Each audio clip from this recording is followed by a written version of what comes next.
hard to do also is let you know what I see on this message and what I'm seeing to get this message started from tapping in with the ancestors, source, the most high God consciousness, spirit guides, universe, is the fact that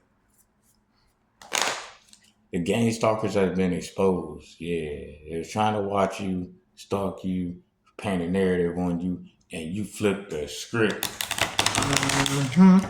You flip the script and expose them. Kind of staying outside the gates calling names that ain't even yours. You showed how much they don't know about you. They don't even know your name. No way!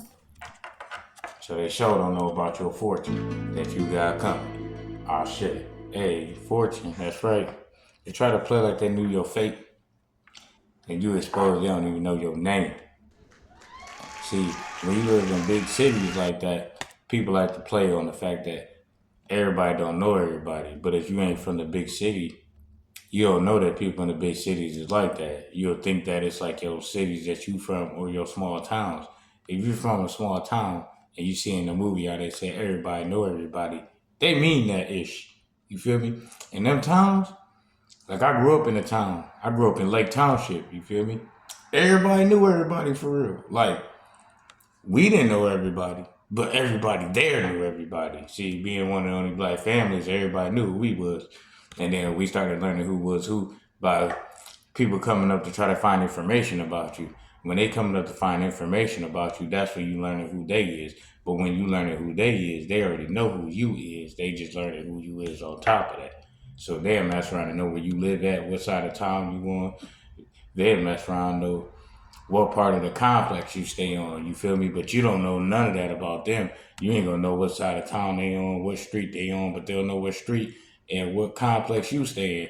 And then while you getting to learn stuff about each other, like, oh, you like spaghetti, or you play basketball, or you go to, they already know what school you go to, what side of town you on. They know that you like playing basketball and spaghetti, so they got an idea when they go to look for you on that side of town. They go to certain spots to look for you because they got information on you, from you, about you, but they already knew about your location, where you at, and then they already had an idea on what the people told them around you who were gang stalking you. So they thought they really much had your fortune figured out. Now, that's how it is in a small town. When you in a city, like a small city, you know what I mean, which is like a big town. So like a supersized town is like a small city, you know what I'm saying? So when you in one of them towns, like, Toledo where I'm from, so like Toledo, everybody know everybody, you feel me? But everybody don't know everybody because now you in a city, you feel me? So it's a small city, but everybody do know everybody. Like what it means is like they said 7 degrees of separation. Every 7 people know each other, right? So basically, in a town like in a city, which is like a big town, a supersized town or a small city, basically the same thing. A big town, small city, right? Same thing. Those places, everybody know who you are to a certain degree by meaning the fact of if you got 10 people you associate with, everybody in the city knows somebody out the 10. And then the people that they know out the 10, that's what they get their information on to learn about you. Then they get somebody that knows you or dated you, and then they get more information on you from that. And then that's how they get to know you. Plus, there's only so many spots you can go to in a town or a city. So a small town or a big town or small city, there's only so many places you can go to, especially when you're a minority. But even if you're not a minority, it's still only so many places you go to just because people be spiteful out of their own ignorance in the first place.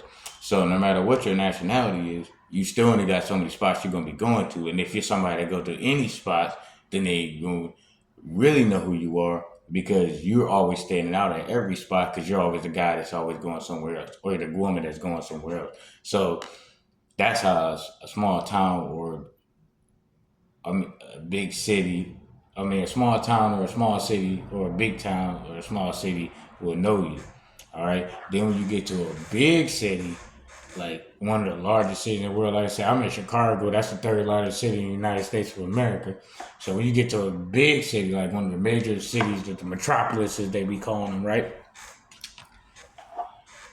They play on the fact that everybody know everybody, but everybody don't know everybody. And what I mean by that is this. In a city like Chicago that got 3 million people, everybody here do not know everybody. But they have these high schools and stuff, and in them high schools, everybody went to the schools know each other from the schools. You feel me? So what they do is they just go by the schools. They'll try to play off of what school you went to or what side of town you on. They'll try to figure out who they know that be over that way to find out who you are and what about you. Because at the end of the day, all the people gossip the same way, from small towns to metropolis, the big cities, the small cities. Doesn't matter. They all operate the same way. So they always gonna try to peep your fortune and try to get a heads up. You feel me? In the same way a small town I hate on you if you try to grind and get your money, is the same way a big city try to hate on you if you try to grind and get your money. That's why people use gangs, because the gangs is the way that people group up, because they can't fight. Like, think about it, man. You got all these big cities, man. People still people, bro. At the end of the day, most people, there's more archers than warriors. Take that as it resonates. More archers than warriors. Take that as it resonates. So, like I said, everybody's always trying to peep your fortune, because when you're one of the chosen ones, your light shines and they can't help but see it, and they're blinds. You feel me? Because if you just living in darkness and ignorance, or darkness of jealousy, darkness of envy, then those that ain't envy, ain't ignorant, they gonna shine bright in your face, because that's what the light is gonna stick out, because the light is the consciousness. If you got a higher consciousness and you vibrating towards a goal, you gonna shine like the sun on their ass. So they gonna see you. Then once they see you, they just gonna be trying to figure out how they can try to link up with each other to try to manipulate your fortune to get you to join them. Because that's what make a big group stay a big group, is because of the fact that the new people keep joining. If new people just stop joining the group would age out. You can't have a gang that lasts 40 years. You can't have a gang last 60 years, bro, if you don't keep getting new members. That's why they try to be saying, oh, you born in this. Right. They got it, because they, at the end of the day, they seeking a tribe, and they don't know that they tribal because they lost their spiritual conscious connection. So they don't really know they tribal, but now they just stuck to a gang. And that's how they end up stuck there. You know what I'm saying? Because think about it. When a certain level of consciousness happens, a person in a gang will be like, I'm getting out of this. A mind is a terrible thing to waste, and your consciousness holds your fortune. That's your fate. Hermit mode is what you was coming out of. So you might have been in hermit mode. You might have been in hermit mode whether you knew it or not. That's because you were standing to yourself, because that's how your consciousness got tapped into. You tapped into your higher consciousness. And remember, tapping into your higher consciousness does not mean you're fully connected with your higher consciousness. You want to play tag, you tag, you it, right? Yeah, but this ain't tag. And then when you tag somebody else, they it. You feel me? So, I mean, what is really it? So if you tapped into your higher consciousness and you're not connected to it, what's tapping? See this? I tapped the card. You see, when I tapped it, that's me connected. Then when I untapped it, that's me disconnected. See, I'm on the ascended consciousness connection where we spiritually conscious. See, I'm always connected. See, people be tapping in. I'm all in. So in hermit mode, you was tapping in. You feel me? Tapping in, see the hand, tapping in, see the hand, tapping in. So this is in hermit mode, you tapping into the higher consciousness with, and other beings are tapping into the higher consciousness. But that's what you've been going through in the past. You tapping in there, and you may not even knew that that's what you was tapping into. Or maybe you didn't know that you was tapping into your higher consciousness. You just knew you was tapping into something. You might have called it a spirit, soul. You might have been talking about God. But you know, so you tapping into a higher consciousness, but you not knowing what it is, right? That was in your past when you was in hermit mode, but all you knew you was tapping in, so you was trying to get up. Now, the devil in present time was what they're trying to say you tapping into. So they're trying to say, oh, you connected with the devil. Right, because they saying that because they spiritual guidance ain't never fully teach them what they doing. They just only was taught enough to be manipulated by it. You know what I mean? It's easy to be manipulated by somebody who just reads out of a book and they're picking with verses of scripture they're telling you out of. You know what I mean?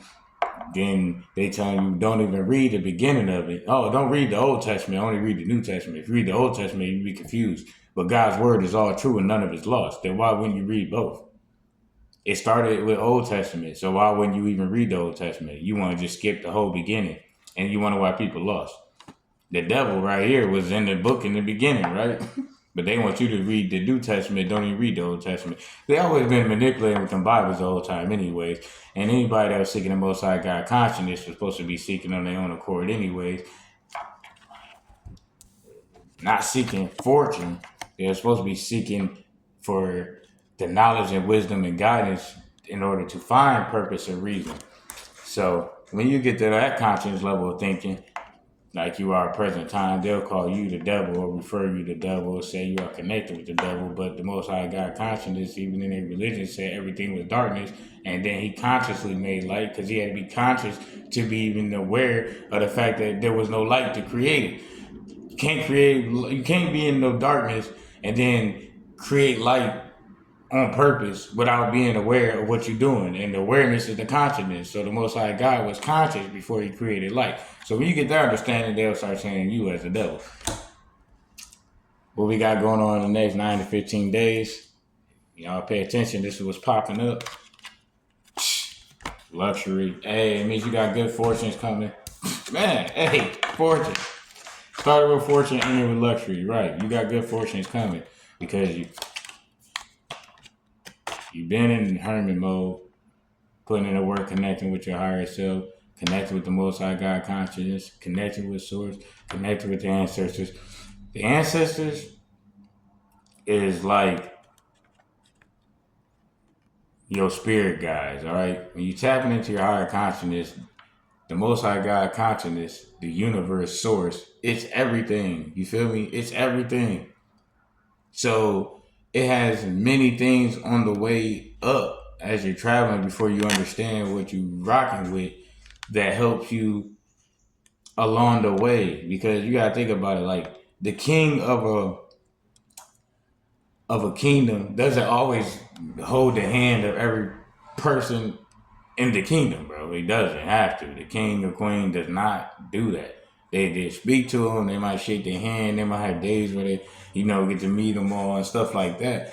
But they're not there like, hey, I want to learn how to do math. You're probably not going to be able to get a private session with the king of your kingdom to teach you how to do math, no matter what age you are. You're probably not. That's why it's an honor to be taught personally by the king or queen, because they're not teaching everybody personally.